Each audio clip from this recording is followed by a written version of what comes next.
bailout worth billions. That's the story that leads off today's show. Hello, I'm Carl Azus. Last week, we reported on a problem, the financial crisis in the island nation of Cyprus. Today, we know the solution. EU, the European Union, and Cyprus have worked out a deal. The country will get a bailout worth 10 billion euros. But Cyprus has to do some things in order to get that help. For example, cutting the country's banking industry in half. We're going to bring in Zain Asher now to talk about why the rest of the world has been paying so much attention to what's been happening on this small Mediterranean nation. Zain.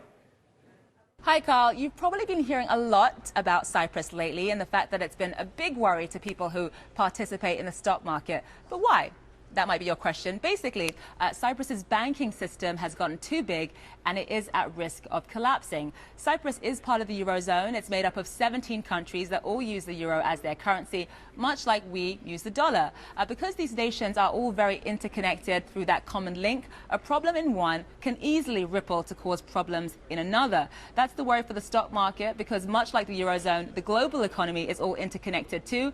For example, when the United States fell into recession back in 2007, many European countries quickly followed. That's because we're all reliant on each other for so much, including things like trade, tourism, and basic business relations. The good news is, though, the problems in Cyprus aren't that big of a deal compared to if something like this happened someplace larger, like Germany or France. Cyprus is a tiny island in the Mediterranean and accounts for just a small fraction of the Eurozone's economy, and lawmakers there were able to reach a deal on Monday to keep the banking system up and running. Carl?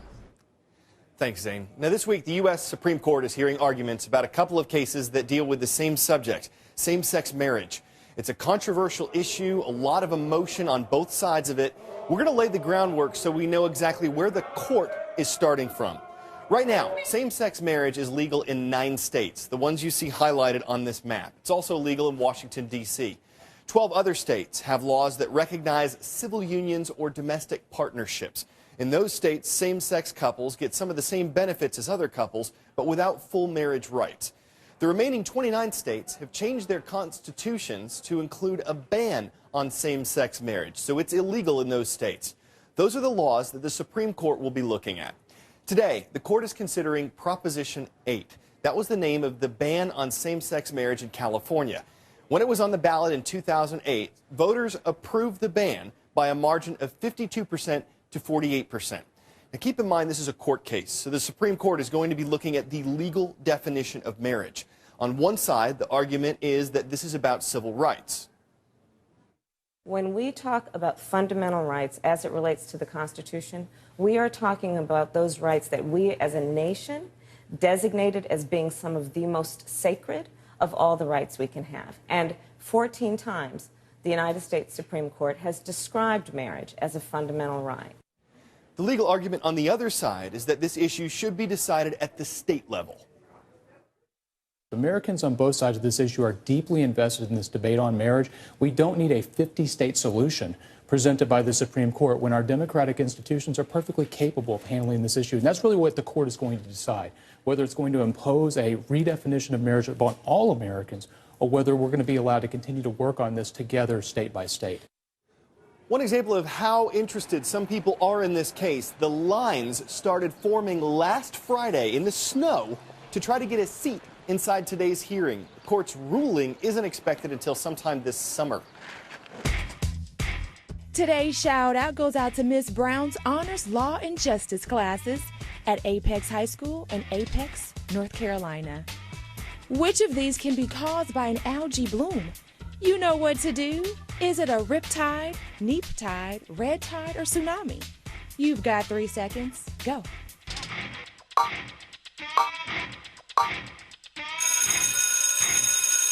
Algae blooms can cause a phenomenon known as red tide, when the seawater changes color. That's your answer, and that's your shout out. Algae makes up the base of food for pretty much all life in the water. Plants, animals, fish, everything. When a red tide happens, the algae let off a toxin that can be poisonous to that same marine life. John Zarella examines how that sudden shift in habitat is taking a toll on one species around Florida. For wildlife biologist Denise Boyd, this was one of the best days in a long time. There's two noses up behind us, right at that corner. Boyd was out with Florida wildlife officers on the Orange River near Fort Myers, looking for sick or dead manatees, an endangered species. None so far, a hopeful sign after a brutal start to the year. The number of mortalities has exceeded anything I've seen in the past. The lethal toxin from an algae bloom called red tide had settled in the worst possible place, the seagrass beds off southwest Florida, where manatees feed during the winter, killing more than 180 since January. A lack of winter rain, scientists say, may have caused a more widespread bloom this year. We started getting 5 or 6 in a day, and now there was a few days when you'd have 10 calls for manatees. They eat the toxic grass, breathe the toxic air at the surface, and by the time they move up into the river, their warm water winter retreat, paralysis sets in and they drown.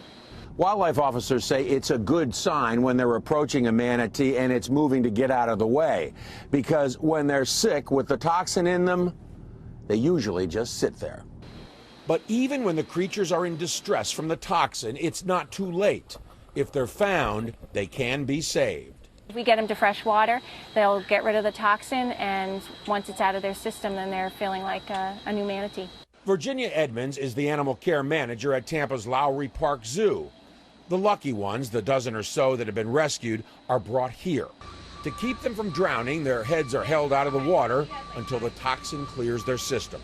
Having red tide toxin to the degree that some of these manatees do when they come in, they are comatose in a way, and can't move their heads or their bodies, and that's why we have to support their heads and help them get a breath. It's estimated there are no more than 5,000 manatees left in Florida. For biologists, the most frustrating part of this episode has been not finding them in time to save more of them. The outbreak, biologists think, may finally be nearing its end, but the toll has never been worse. See if you can ID me. I'm a mountain that's named for a British surveyor. I'm part of the Himalayas, and I'm located in the country of Nepal. At more than 29,000 feet tall, my peak is the highest point on Earth.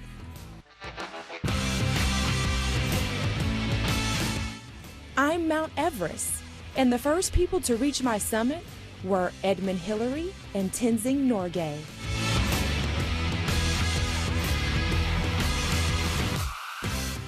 It's an extreme environment. It's got storms, frigid temperatures, avalanches, of course, plus a really difficult climb in really thin air.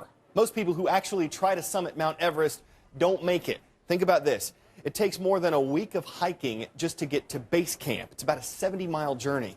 And it makes Eli Reimer's accomplishment even more impressive. Traveling with his dad, the 15-year-old recently became the first person with Down syndrome to reach Everest's base camp. The altitude there, more than 17,000 feet.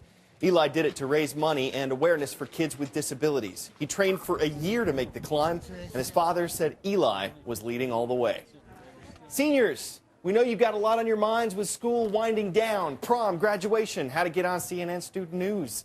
We know that's tops. We can help with at least that. Send us an iReport introducing our show. You can get the details in the resources box on our homepage. And teachers, you can find our daily feedback link in that same box. We know you've got thoughts on today's show. We want to hear them. CNNStudentNews.com. It's March. We know there's this tournament going on right now. We figured we'd try something similar. We decided to put our own spin on it. You definitely deserve a round of applause. No matter how you slice it, he'd be getting his just desserts. What's behind the change for the game? I don't know. Maybe it was just bored. Ah, yes, it's puntology. We want you to feel the madness. 16 sweet puns facing off head-to-head in matchups in a bracket kind of like this one. You get to decide the winners. We've got 4 brackets: animal puns, sports puns, food puns, and other puns that didn't really fit a specific category. We're doing all of this on Facebook, so if you're on Facebook, head to our page on Wednesday, get all the details on how it's going to work. Puntology.